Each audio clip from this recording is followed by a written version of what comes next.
Hello there everyone. I hope you are all doing well.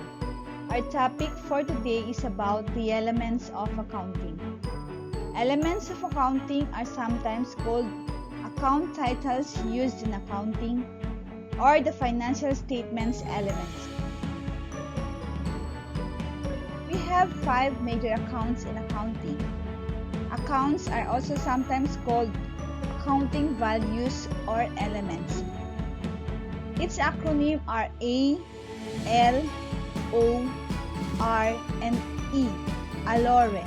A stands for assets, L for liabilities, O for owner's equity or capital, R for revenues or profit, E for expenses. Assets are economic resources, properties, or financial resources of an enterprise, an entity, or organization that are controlled and obtained by a particular entity. Assets are of value owned by the business. These are necessary in the operations of the business, which will give financial future benefit over a number of years. Look around the school or in your houses or in your homes. Can you identify the different assets of your homes or our school? The school's assets starts or your home's assets starts with the land and building or its structure. The building houses several classrooms and offices. Inside a classroom or in your homes are furnitures and fixtures like tables, chairs, computers, laptops, filing cabinets, and other equipments that you are using in your own homes or in our school. The first assets of a business are invested by the owner or by its investor. Some assets also come from creditors like banks, which lends money, and suppliers, which sells goods on credit. So, the assets are claimable by two parties. And who are these parties? The owner or the investor, because of its investment, and two, by its creditors for its liabilities. An asset then is a resource with economic value that an individual, entity, business, or organization owns or controls with the expectation that it will provide a future benefit that can generate cash inflows in the future. We can classify assets as to its convertibility, physical existence, and usage. As to its convertibility, it can be current assets or fixed assets. When we say convertibility, it's on the basis of converting these assets into cash during its operating cycle. We can also classify assets as to its physical existence. It can be either tangible assets or intangible assets. And lastly, we can classify assets as to its usage. These are the operating assets or the non-operating assets. As to its operating assets are those assets that are required for the current day-to-day transactions. In simple words, the assets that a company uses for producing a product or service are called operating assets. These include cash, bank balance, inventory, and other convertible cash. How about the non-operating assets? These are assets which are of no use for daily business operations but are essential for the establishment of the business and for its future needs. Thus, it is non-operational. We have the different classifications of current assets. Current assets includes cash and other assets readily convertible into cash, sold or consumed within the normal operating cycle of the business. Operating cycle of the business is the period it takes for cash to be converted back into cash. Operating cycle of a business depends upon the type of business operations. As to service business, cash is received when services are rendered on account. Thus, the amount is already collected. How about in merchandising business? Merchandise purchased to merchandise sold on account is collected. So the amount collected that is easily again convertible into cash. And how about in manufacturing? The raw materials purchased to raw materials processed then into finished goods, and then the finished goods which are then sold to customers. Current assets have lives of only 1 year or less because they are either sold or consumed within the year. How about non-current assets? Non-current assets are also called property, plant and equipment, or fixed assets, or what we call the tangible assets or the non-operating assets. These are assets needed to support the operation of the business, and it is not intended for sale. These are intended to be used by the business or by the organization over a long period of time. These assets produces economic benefit for more than 1 year. These are tangible assets having physical attributes. We have the current assets. Current assets are also called liquid assets or the operating assets. We have the different classifications of current assets, and one of these are cash. Cash are currencies, coins, and checks. We have also two classifications of cash. These are cash on hand. These are the cash in custody of a treasurer or a cashier. Next is the cash in bank. These are cash deposited in the bank under a current or savings account.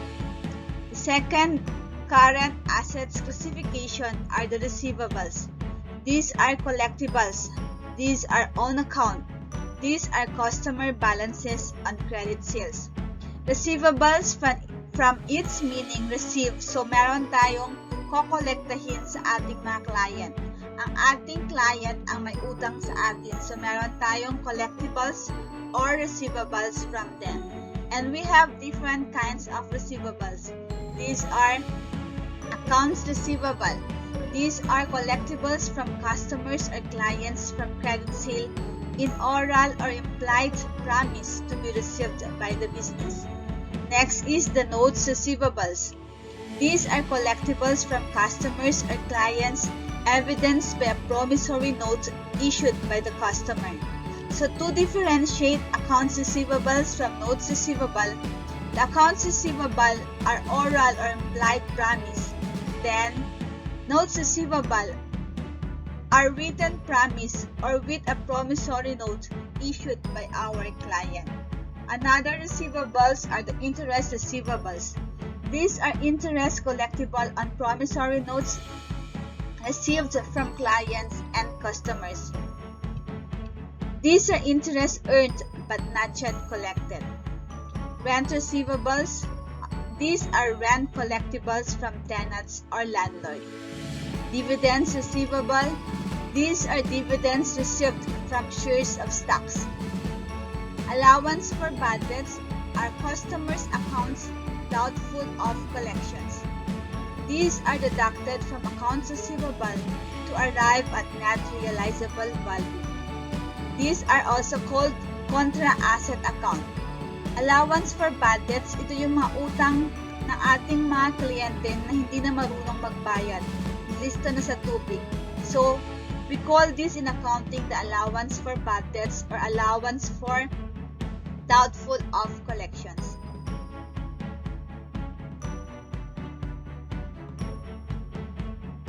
We have also another classification of current assets. These are the merchandise inventory. We have learned this in the merchandising business before. So, merchandise inventory are goods available for sale by the business. These are items held for resale. Ibebenta nila ulit. So goods on hand that were purchased and are intended for sale during the year. We have also called the prepaid expenses or prepayments. These are advance payments made or payments of expenses before the due date. These are expenses paid in advance. These are assets at the time of payment but become expense through the passing of time.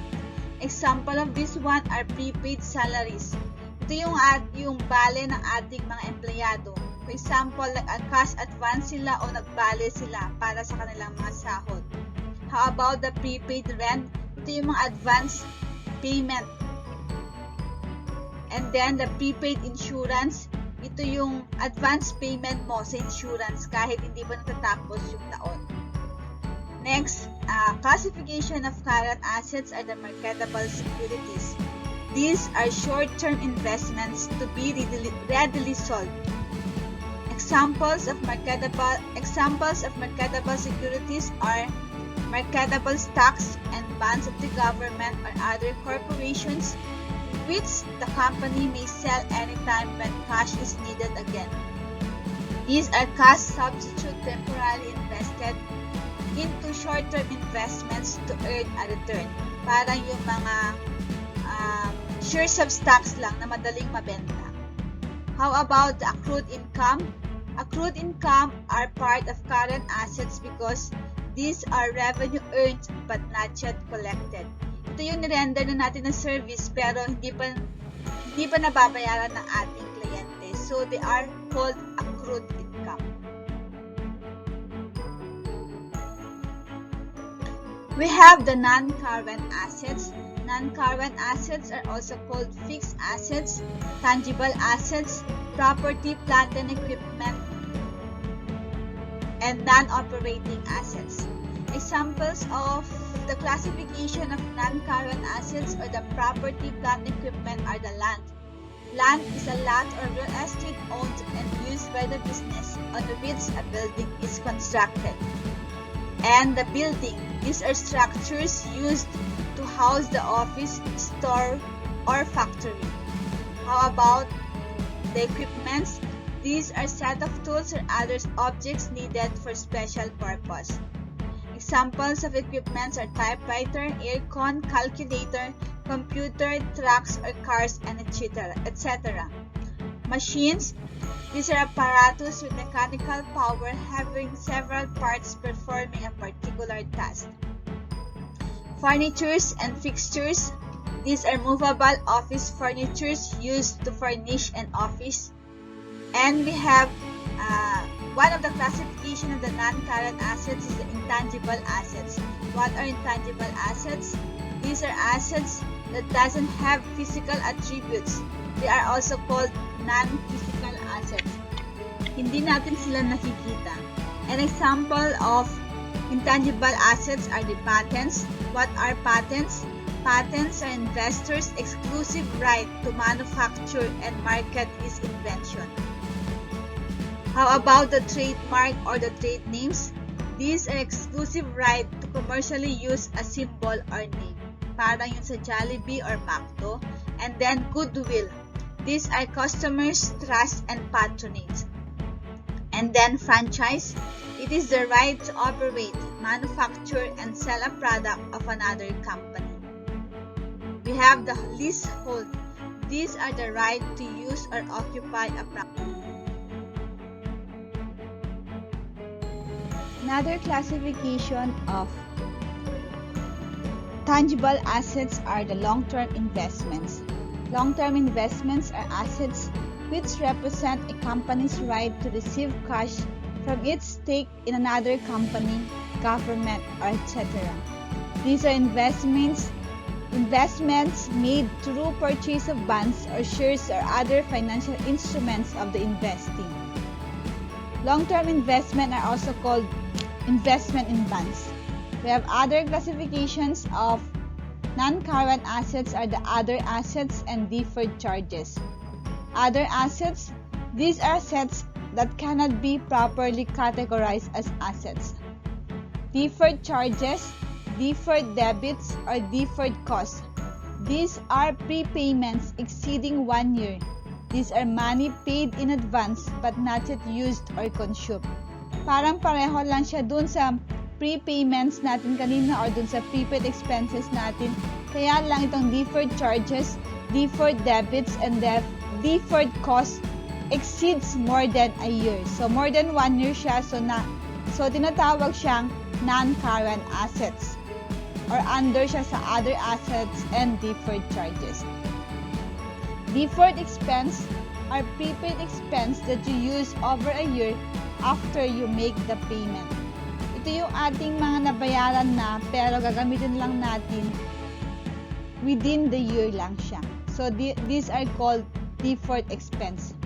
What are the contra asset accounts?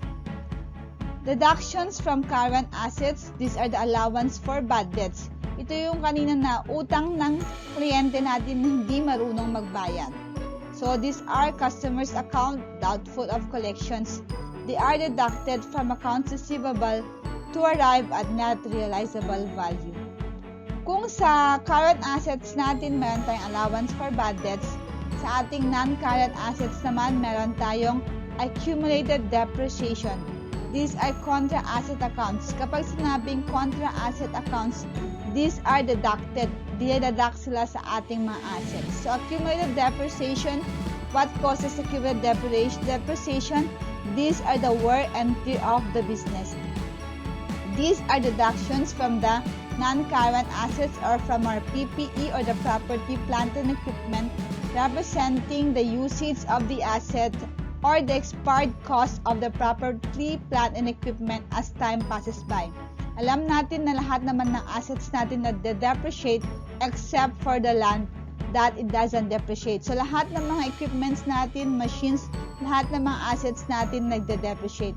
So to deduct the depreciation, kailangan nating i-account ang accumulated depreciation as a deduction from our assets or from our non-current assets.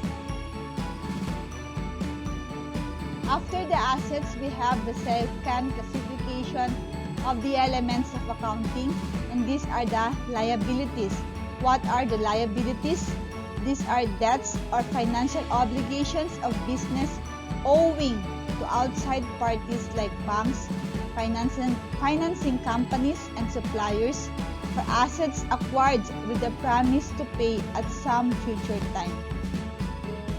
These liabilities denotes prior claim of the creditors over the assets of the business.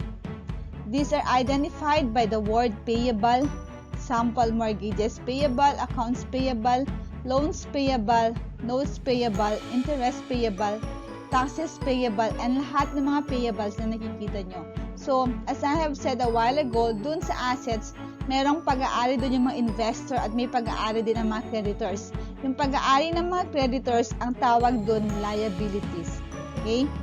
So, as FAS, Statement of Financial Accounting Statements number 1 defines liabilities as economic obligations of an enterprise that are recognized and measured in conformity with generally accepted accounting principles. The party to whom the debt is owed is called the creditor. Kung sino yung nagpautang is called the creditor.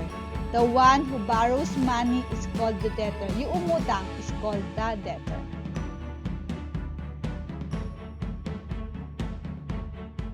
We can classify liabilities as two current liabilities. Dun sa assets, meron tayong current assets. In the liabilities, we have also the current liabilities. So, what are current liabilities? These are debts or obligations reasonably expected to be paid within a short period of time or within 1 year by the use of current assets or creation of other current liabilities. We can also classify current liabilities as to accounts payable. Accounts payable are to trade creditors for purchase of goods or services on credit supported by oral or implied promise of the business. If in the assets we call what we call the accounts receivable, in the liabilities we also have the accounts payable.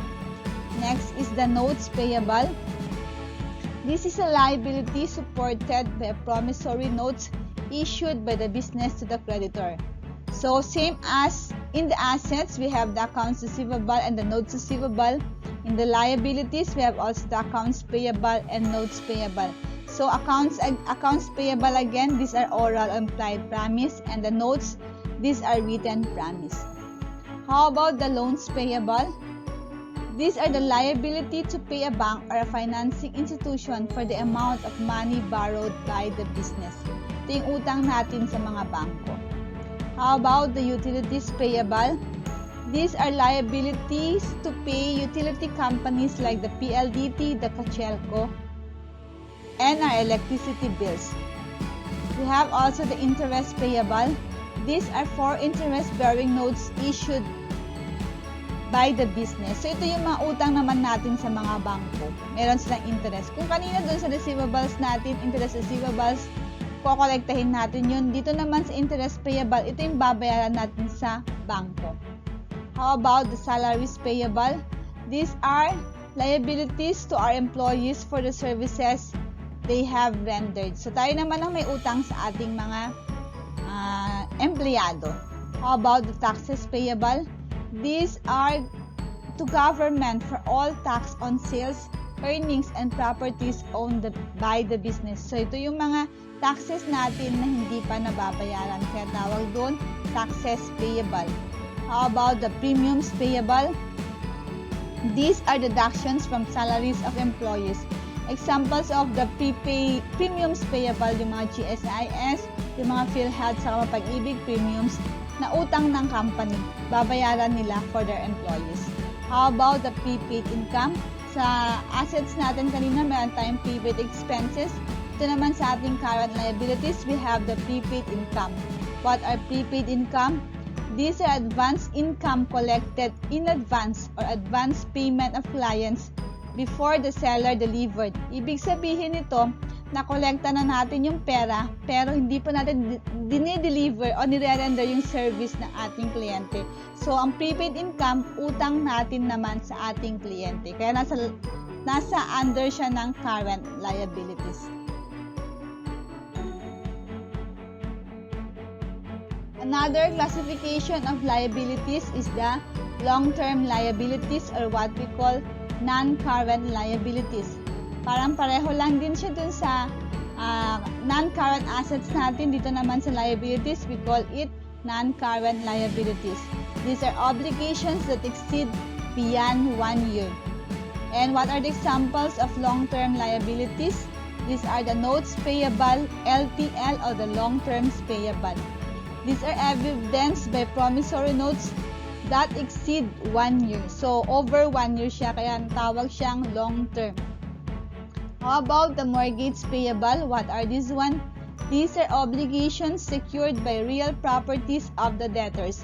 Ibig sabihin ito yung sa mga lupa na utang natin. So, meron tayong payables doon. Ang tawag is mortgage payable. These are long-term promise, usually 10 to 20 years with formal contract. Other liabilities, dun sa assets natin meron tayong other assets. Sa liabilities naman, we have also the other liabilities. Other liabilities, these are liabilities not categorized as current or long-term assets.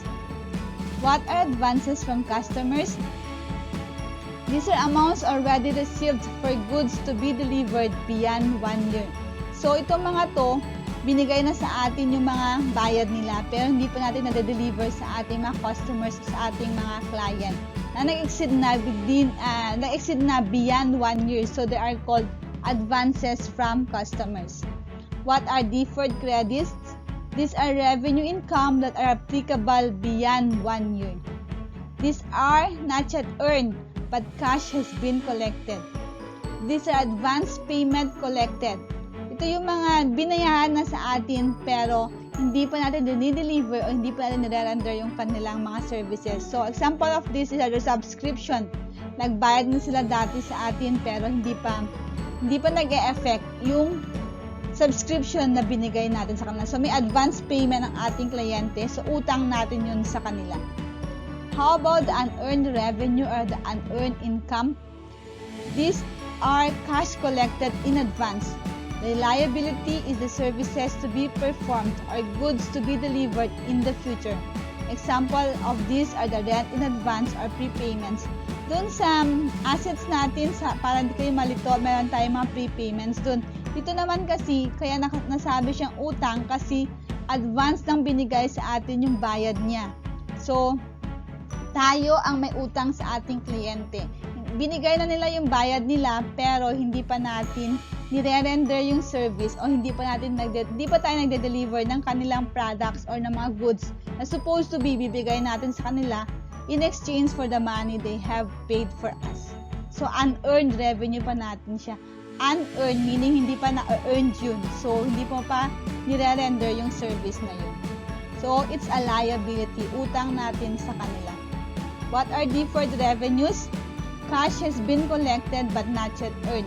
So, para yung unearned revenues and unearned income, pareho lang sila sa deferred revenues or accrued expenses. Magkakaiba lang yung mga terms nila. But parang pareho lang din sila. So, accrued expenses are expenses that have been incurred but not yet paid. Ito naman yung accrued expense naman natin, nagastos na natin sila pero hindi pa natin nabayaran that exceeds beyond 1 year. So, it's a liability. Expenses na sana natin, pero hindi pa natin nababayaran. So, it's a liability for us. Utang natin yun. Okay? We have also the third classification of the elements of accounting. We have the capital or what we call the proprietorship or the owner's equity. Capital or owner's equity denotes the investment of the owner or claim of the owner on the business. It is defined in Statement of Financial Accounting Standards number 1 as the residual right or interest of the owner in the enterprise net assets. It represents the claims of the owner over the assets of the business after the liabilities have been paid. Sabi ko nga kanina, di ba, yung asset ng isang business, ang ibang nagmamay-ari doon, yung kanilang owners o yung mga investors nila. So, ang tawag doon is the owner's equity. Yung pangalawa naman, yung mga sa creditor, it's the liability. We'll take this later on sa ating equation of accounting. So, capital signifies the right of ownership, which consists of the right to manage the business and to receive the profits. It is composed of the owner's original and additional investment increased by the profits and reduced by the losses from operations and withdrawals. There are two accounts used to represent owner's equity. These are the owner's capital, owner's equity, partner's capital or the equity, or the stockholder's equity. The owner's capital are the investment made by the owner. We call the owner's capital as owner's equity kapag sole proprietorship siya, partner's capital kapag partnership siya, stockholder's equity kapag corporation siya. So, owner's equity are a part of the total value of a company's assets which is claimable by the owners. It may be for the shareholders in a company or the proprietors in case of a sole proprietorship. The accounting equation, owner's equity is equal to assets minus liabilities. So, after deducting the assets, after deducting the liabilities from the assets, it's called the owner's equity. The owner's drawing also that is deducted from the owner's equity. These are withdrawals of assets made by the owner. There are two accounts that decrease or increase the capital. These are the income or the losses. There are four elements that affect capital. These are the investments. Ito yung mga in-invest ng owners. Then withdrawal, yung nanghiram yung owners sa kanyang capital. So, ang tawag dun is withdrawal. Then the revenue, ito yung mga income or profit na na-earn ng owner. And the expenses, ito yung mga nagastos ng mga owners as para magkaroon sila ng revenues. So, we also have the revenue or income. The revenue or income are the money the company earns. These are the values received or increase in the values owned by the business.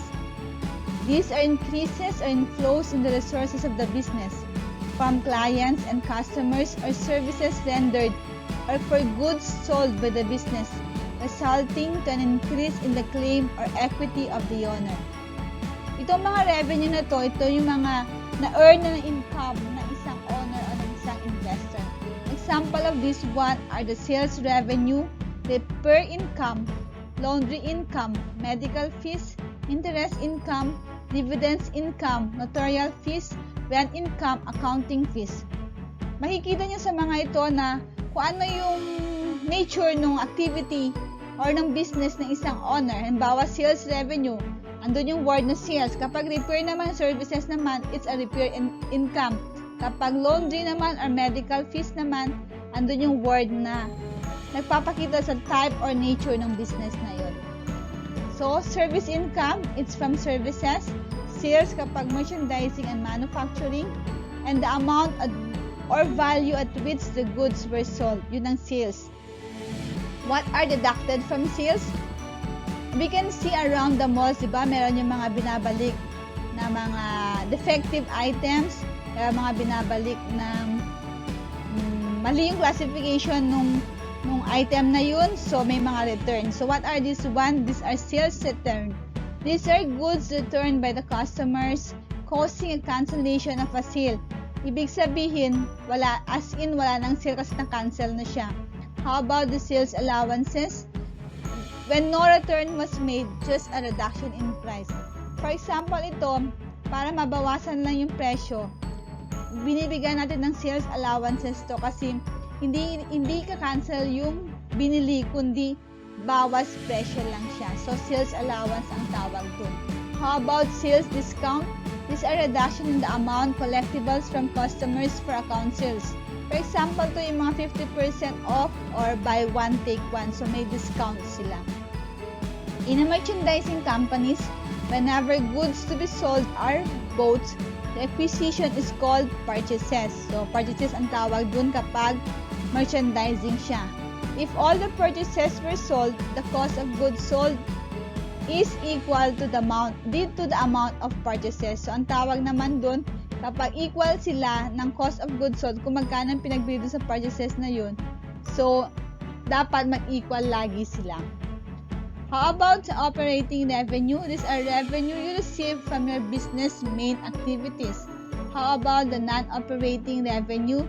These are money earned from a side activity that isn't really related to your business day-to-day activities.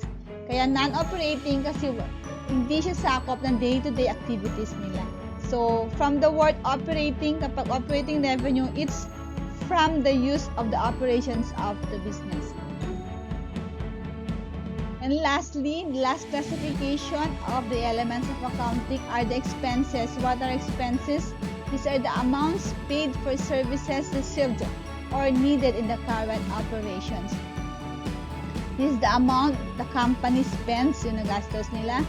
These are expired costs, the value of resources or services used that have already expired in order to earn revenues. Parang yung depreciation expense lang. Kung ano yung pagkagamit na dun sa isang asset na yun, ano nagastort, ano yung expired cost niya, ang tawag dun is expenses.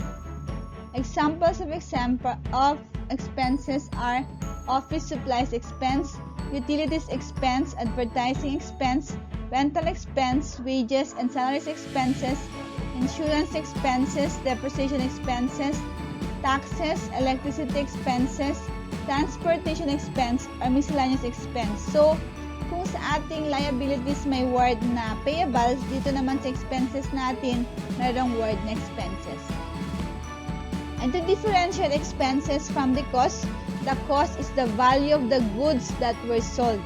These are any expenditures made to ready the asset for use. We have here the different chart of accounts. Accounts are titles or names used by the bookkeeper to represent assets, liabilities, owner's equity, income, and expenses which are recorded as debit or credit entries. These are recorded as journal entries in the journals. An account may be classified as real, these are included in the balance sheet, or nominal, included in the income statement accounts. Charts of accounts are a listing of the accounts used by the companies or organization in their financial records. This helps to identify where the money is coming from and where it is going. It is the foundation of the financial statements. Account number, just like in the right side, we have the different account numbers. These are assigned for each account for easy reference. Pang-reference lang ang account number. Okay, thank you for watching. I hope you understood the different elements of accounting. I know it's new to you, but I hope you have tried to understand it by watching this video. Thank you.